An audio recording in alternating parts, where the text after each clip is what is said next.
করে চলবে। দাড়ি রাখলে আমার আল্লাহ খুশি হবেন, আত্মীয় স্বজন বেজার হবে।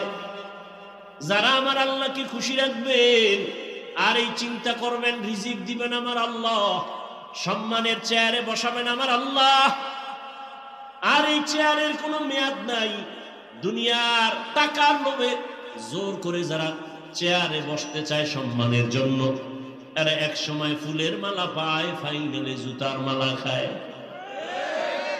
আর যারা আল্লাহর গোলাম হয়ে চলে, নবীর আদর্শ নিয়ে চলেন, এদের চেয়ারের কোনো মেয়াদ নাই।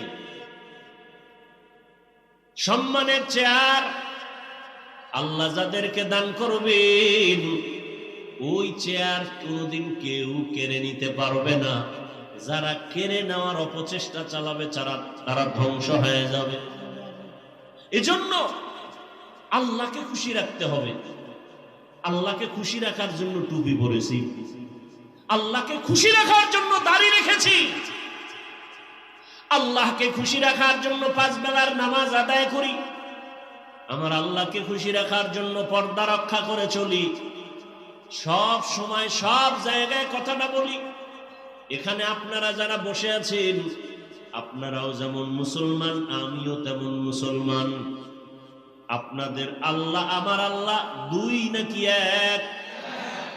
না, আপনাদের আল্লাহ একটু আলাদা। আপনাদের আল্লাহ যেমন 1, আমার আল্লাহও। আপনাদের নবী আমার নবী 2 নাকি 1? সহজে বুঝার চেষ্টা করবেন। আপনার নবী আমার নবী যেমন 1, আপনার আমার কোরআন, আপনাদের ধর্ম আমার ধর্ম, আপনাদের কাবা আমার কাবা, আপনাদের আল্লাহ আমার আল্লাহ, আপনাদের নবী আমার নবী, আপনাদের কালেমা আমার কালেমা, একই কালেমা, একই আল্লাহ, একই নবী, একই কোরআন। জমিনে আমরা আসছি তাও কিন্তু সিস্টেম এক। আমি যেই সিস্টেমে আসছি আপনিও সেই সিস্টেমে আসছেন।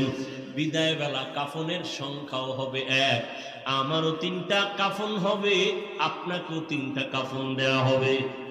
নাকি আপনাদের একটা বেশি হবে? যারা টাকা আছে তাদের একটা বেশি, যারা গরিব তাদের একটা কম। কালার কিন্তু আলাদা। কাফনের সংখ্যাও 1। দুনিয়ার সমস্ত পুরুষের মরণকালে কাফন 3টা, দুনিয়ার সমস্ত নারীদের মৃত্যুকালে কাফন হবে 5টা।